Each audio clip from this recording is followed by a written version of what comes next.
much.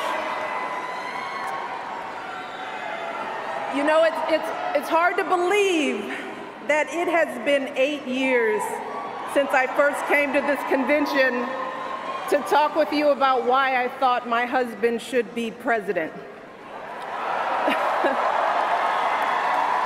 Remember how I told you about his character and conviction, his decency and his grace, the traits that we've seen every day that he served our country in the White House.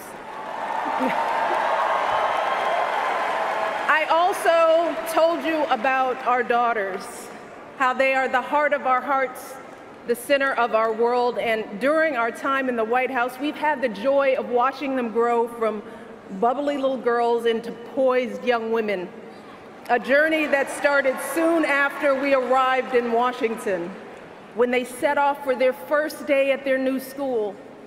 I will never forget that winter morning as I watched our girls, just 7 and 10 years old, pile into those black SUVs with all those big men with guns. And I saw their little faces pressed up against the window, and the only thing I could think was, what have we done? See, because at that moment, I realized that our time in the White House would form the foundation for who they would become, and how well we managed this experience could truly make or break them. That is what Barack and I think about every day as we try to guide and protect our girls through the challenges of this unusual life in the spotlight. How we urge them to ignore those who question their father's citizenship or faith. How we insist that the hateful language they hear from public figures on TV does not represent the true spirit of this country. How we explain that when someone is cruel or acts like a bully, you don't stoop to their level. No, our motto is, when they go low, we go high.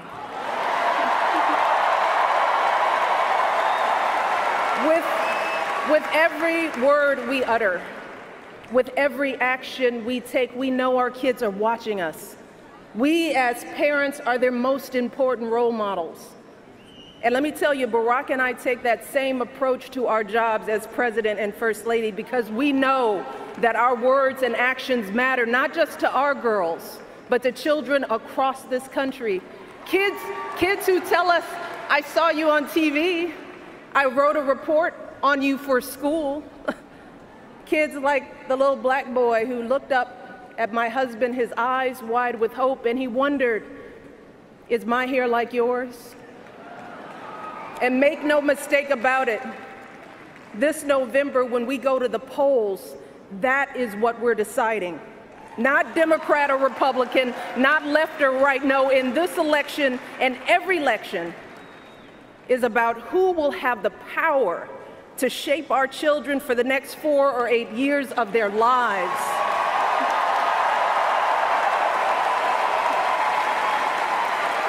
And I am here tonight because in this election, there is only one person who I trust with that responsibility.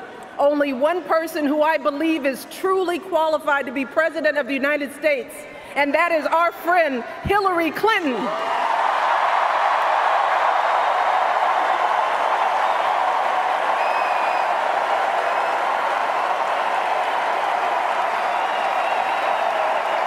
That's right. See, I trust Hillary to lead this country because I've seen her lifelong devotion to our nation's children. Not just her own daughter, who she has raised to perfection, but every child who needs a champion. Kids who take the long way to school to avoid the gangs. Kids who wonder how they'll ever afford college. Kids whose parents don't speak a word of English but dream of a better life. Kids who look to us to determine who and what they can be. You see, Hillary has spent decades doing the relentless, thankless work to actually make a difference in their lives. Advocating for kids with disabilities as a young lawyer, fighting for children's health care as First Lady, and for quality child care in the Senate. And when she didn't win the nomination 8 years ago, she didn't get angry or disillusioned.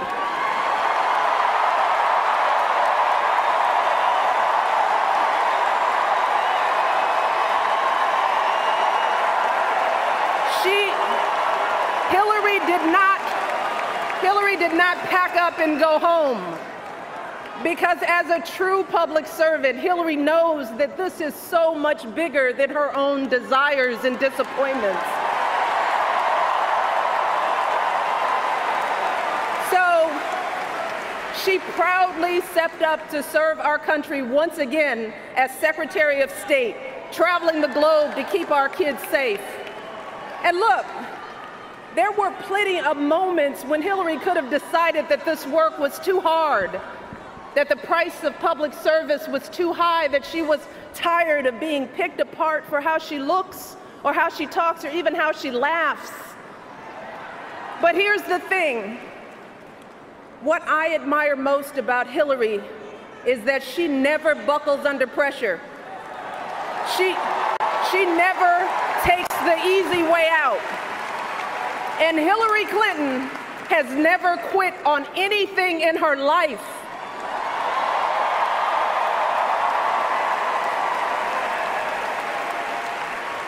And when I think about the kind of president that I want for my girls and all our children, that's what I want. I want someone with the proven strength to persevere, someone who knows this job and takes it seriously, someone who understands that the issues a president faces are not black and white and cannot be boiled down to 140 characters. Look, because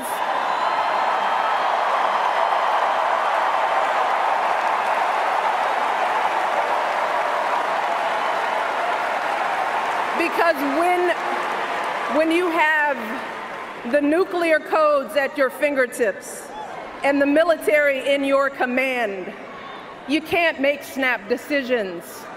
You can't have a thin skin or a tendency to lash out. You need to be steady and measured and well-informed.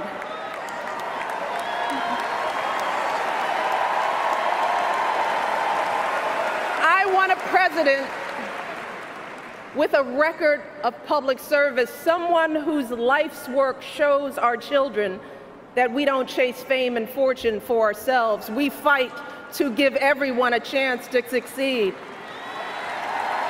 And we give back even when we're struggling ourselves, because we know that there is always someone worse off. And there, but for the grace of God, go I. I want a president who will teach our children that everyone in this country matters. A president who truly believes in the vision that our founders put forth all those years ago, that we are all created equal, each a beloved part of the great American story. And when crisis hits, we don't turn against each other. No, we listen to each other. We lean on each other, because we are always stronger together.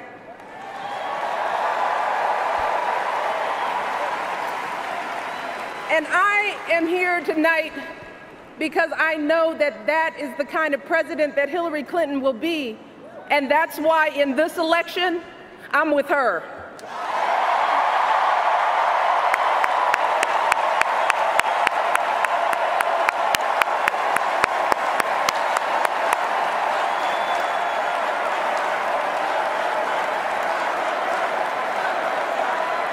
You see, Hillary understands that the president is about one thing and one thing only. It's about leaving something better for our kids. That's how we've always moved this country forward, by all of us coming together on behalf of our children. Folks who volunteer to coach that team, to teach that Sunday school class, because they know it takes a village. Heroes of every color and creed who wear the uniform and risk their lives to keep passing down those blessings of liberty. Police officers and protesters in Dallas who all desperately want to keep our children safe. People who lined up in Orlando to donate blood because it could have been their son, their daughter in that club.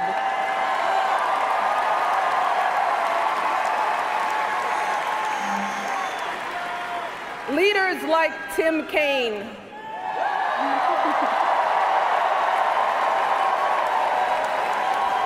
who show our kids what decency and devotion look like. Leaders like Hillary Clinton, who has the guts and the grace to keep coming back and putting those cracks in that highest and hardest glass ceiling until she finally breaks through, lifting all of us along with her.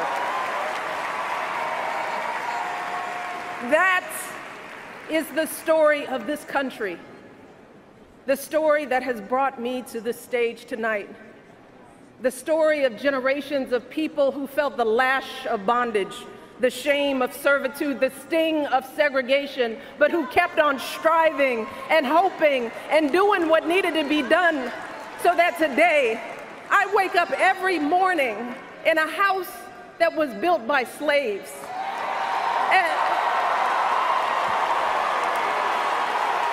And I watch my daughters, two beautiful, intelligent black young women, playing with their dogs on the White House lawn.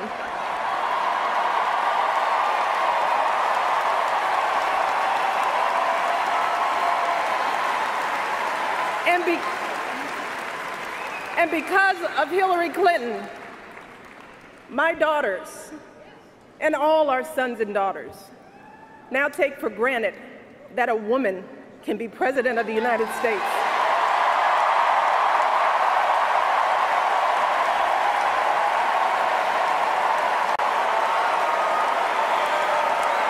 So look,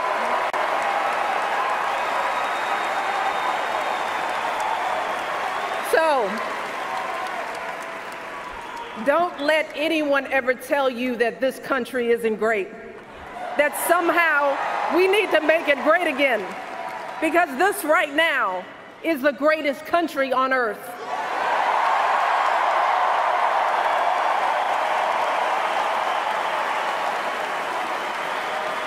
And as my daughters prepare to set out into the world, I want a leader who is worthy of that truth. A leader who is worthy of my girls' promise and all our kids' promise. A leader who will be guided every day by the love and hope and impossibly big dreams that we all have for our children. So in this election, we cannot sit back and hope that everything works out for the best. We cannot afford to be tired or frustrated or cynical. No, hear me. Between now and November, we need to do what we did 8 years ago and 4 years ago.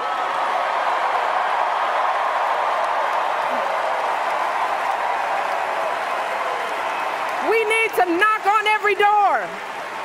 We need to get out every vote. We need to pour every last ounce of our passion and our strength and our love for this country into electing Hillary Clinton as President of the United States of America. So let's get to work. Thank you all, and God bless.